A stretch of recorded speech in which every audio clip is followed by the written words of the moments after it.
Today, a new and exciting show that covers the world of athletics, from track and field to road running, cross country, trail running and mountain running. In this episode of Athletics Today, Lord Sebastian Coe throws his hat into the IAAF Presidency campaign. Danie Cornelius on the rise of Tuks sprinting. Rule 160, stepping out of your lane.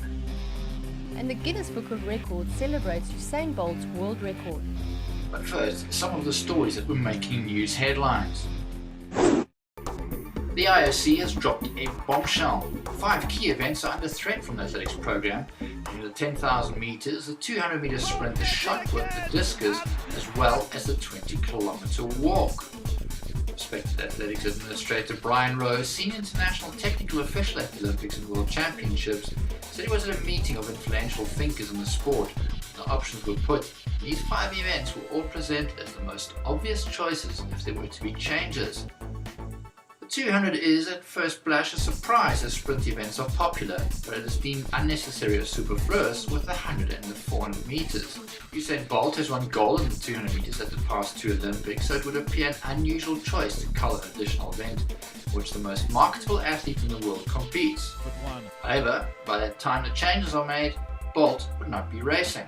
The 10,000 meter is the most vulnerable because it barely features at IAAF track and field events outside the Olympics or the World Championships. Briton Mo Farah won the 10,000 meters in London in 2012, one of the most memorable performances at the London Olympics, but has scarcely competed in the event since. The shot put is a traditional event, but doesn't capture the public's imagination. Discus would remain. The decathlon and the heptathlon are understood to be safe, in part because these events would include the shot put and the 200 meters on the heptathlon, and so the events would not disappear entirely at the Olympics. It does though seem to be a bit of a bizarre reasoning. 10,000 meters of the gathering of minds regarding the Olympic program is not really part of the track and field calendar anymore, other than at the Olympics and the Worlds. So there was an argument against it, and the feelings were the main protagonists are nearly all road runners. So, if we are to continue with the distance, why not have an event to which millions around the world can directly relate, a 10-kilometer road race? That doesn't drop an event, but it might make it more relevant, according to the IOC. Either way, we're in for interesting times.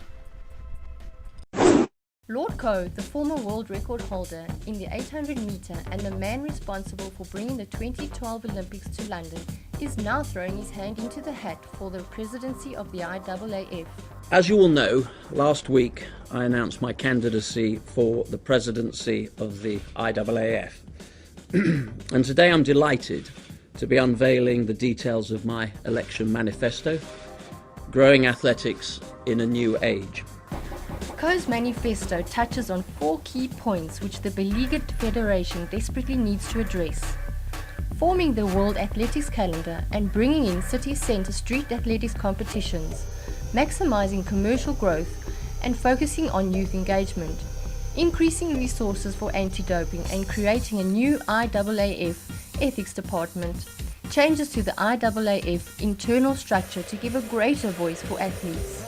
The sport desperately needs to reinvent itself after dwindling crowds at stadiums, rampant doping allegations and a continual struggle to get corporate sponsorship involved. The IAAF on the commercial front is its own worst enemy, not allowing athletes to have their own sponsors on their vest other than kit sponsor.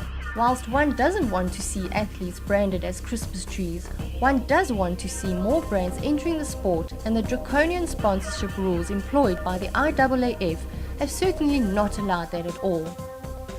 The focus on the street athletics will be welcome. Usain Bolt's fastest ever 150-meter race in the streets of Manchester did much to attract spectators and participants to the Great City Games in Manchester in 2009.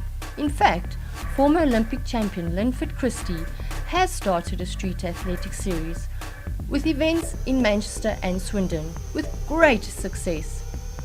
Coe's stance on doping will be welcome, given the current doping fiasco threatening to turn athletics into the new cycling. Sebastian Coe will stand against former world pole vault record holder Sergei Bubka, with the elections held during the World Athletics Championships in Beijing in August. Ladies and gentlemen, the winning time of Simon Mahakwe, 9.98 seconds. I think the fact that Tuks Athletics did fairly well the past 2 years created the impression that if you come to Tuks, your chances of becoming a champion and being part of winning culture will actually enhance your own career. And we had some great up-and-coming sprinters in the system already. A guy like Thando Rotu came through the HPC system. He's been here 3 years already in the HPC system. He's now a first-year student with us, and that actually assisted him in being where he is today. I mean, he went to the World Championships as well and ran good times. Enrico Brankis was identified last year, and we spoke with him, and he said to me, let's come to Tuks, and that was even before the explosion of the sprinters over here, but let's come to this place and let's see how things can be done. And he joined us immediately. And Sinse Titi was actually a revelation. I mean, he started this year, never run quicker than 21 seconds, and all of a sudden he started breaking 21 seconds. If you train with the right people, you are motivated and you feel there's competition. That makes you perform better. There's a saying, if you want to be a champion, you must train with a champion and like a champion. And that's exactly what's happening over here now. I was very fortunate to witness his 10:19, because I would have been very hesitant to think that he can run a 10:19. But I was there on that day and I saw this race, and I saw him that he's a person that's got big much temperament. He's a guy that can, in any big race, he can upset, and he doesn't care who he's running against. He had some injuries, and also I think many people expected him to run very, very quick as well after that. But although he ran a 10:19, he ran a 10:31 the next year, which wasn't too bad, but he wasn't himself. And the fact this year that he actually came at the national championships, ran a 10:02, also broke the previous record held by Johan Rousseau, and I think that also made it so much better for him, for his self-confidence. He's got a lot of confidence now. And I was very impressed with him when he ran with Justin Gatlin in a race. He was just next to Justin Gatlin in one of the Diamond Leagues, and he didn't really run that badly for a guy that has never run with these guys before. I mean, Justin Gatlin is almost twice as old as him, and yet he comes and he runs this times with these guys. I think it's amazing, and that is the whole idea with Akani. Akani is going to be, he's a diamond in the rough still. A lot of things need to be done with him, but I'm sure and I know that he's going to be a sub-10 runner, our next sub-10 runner, and not in the far future, in the very, very near future. It was a good year with the SA champs, the 10:02, Commonwealth, the 200 PB, the relay. It was a very good year. Tell me about that relay. Well, for us it was, okay, we were going for the record, so we knew we were going to break the record, but then we didn't know by how much. And we went out, and it was really great. It was a great feeling. What is happening in South African sprinting? You guys got a bunch of good guys. We've got a nice Gilbert one, a Simon on a good day. Where's this come from? Well, if you look at it, sprinting has been one of our strong points all the time. If you look at Paul Nash, I mean, Paul Nash was in the 60s, the 70s. He was the top sprinter in the world. So if you really think about it, sprinting has always been one of our strong points. It's just that at some point, you know, you go through phases, and we had a bad phase, and all of a sudden we picked it up now, and we're picking up it in a major way. And I think one was also realized, and if you look at when Loretta Nervous started running in the 400 meter hurdles, before that 400 meter hurdles was just, it was an event, but wasn't on the level it was now. But people see this and they say, "Oh, but you know what? This is a nice event. If I do 400 meter hurdles, I can get exposure. Maybe I'm an athlete." And I think with starts with Anasu. Anasu 2 years ago ran in the Olympics. He actually made the final in the 200 meters, and that is an amazing feat. So now all of a sudden people can see, you know what? I can run with these big boys. As African can run with these guys. If he can do it, why can't we do it as well? And that is like a chain reaction. Everybody thinks now, but I can do it. I can be with these guys. And I think what's happening now with Simon running a sub-10, Akani also breaking the record. I think it shows the people that we've got the ability. And the fact that they broke the relay record as well, you're going to see relays is going to get much more attention now. The school's going to put much more emphasis on relays.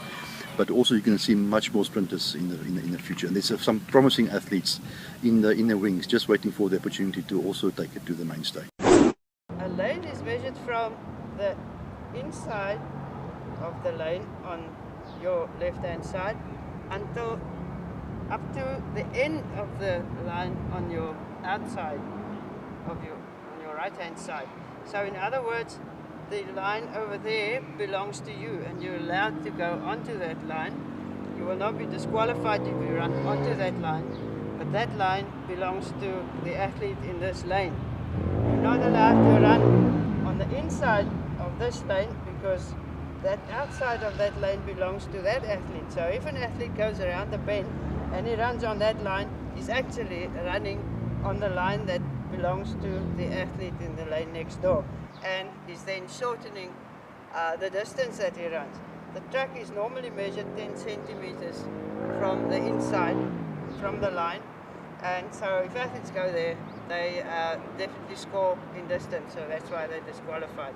So you can run wide on the outside, but not on the inside.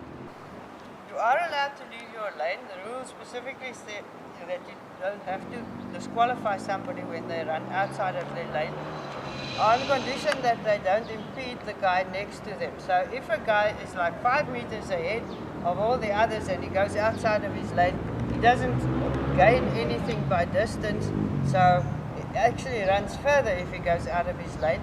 But as long as he does not impede, run in front of the guys next to him, he will not be disqualified. But he can run slightly out of his lane, that as long as he doesn't impede, that will be fine.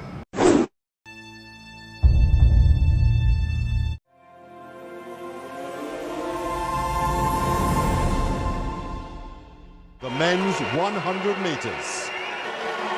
Well, the atmosphere is absolutely electric. Traditionally, the record holder for the fastest 100-meter run is known within the athletics world as being the world's fastest man. In the first edition of the Guinness World Records book, the record we monitored was actually for the fastest runner. 60 years later, the record that we monitor is the fastest 100-meter run, which is held by Usain Bolt. They're away. Perfect start by Danie. Usain Bolt though getting... He's gonna get a new world record! Usain Bolt challenged by Tyson Gay. Usain Bolt 2 clear meters. Oh! He took 9.58! Smashing the world record! Unbelievable! He's won. He's beaten the world record. 9.58 seconds. He clearly has masses of confidence about what he does, and he can joke right up to the last moment, but then if you watch him quite closely, he just switches off. There's a cocoon of concentration which takes him through the race. As a record breaker, I suppose, you've got to have this aura around you where you walk into a room and you can cause problems. As I say, there's not many professions in the world where you can say I am the fastest or I am the best at it. It's really and truly is a wonderful feeling. What Usain has is the ability to move his legs almost as quickly as the other guys, but to have a much longer stride length. So he has a 20 centimetre advantage at his best, at his peak. Something like 41.5 strides, everyone else is doing 45, 46. That's a huge difference. If Usain was no more than half a metre behind anyone in the world, on the planet, at halfway, goodbye. To put Usain Bolt's record-breaking time set in 2009 in Berlin into a bit of perspective, one of the fastest runners of all time, Carl Lewis, in 1988 at the Seoul Olympics, would have finished 10 feet behind Usain Bolt. Yeah, it'll go. It's a very, very good record, but there's a very, very good generation of young sprinters coming through. A record's always made to be broken. Medals, that stays with you longer. So if no one ever comes and runs faster, then you realise that the sport hasn't progressed as much as it should. He didn't just break his world record, he absolutely shattered it. Is there anything this man is not capable of? We've just seen something that is just remarkable.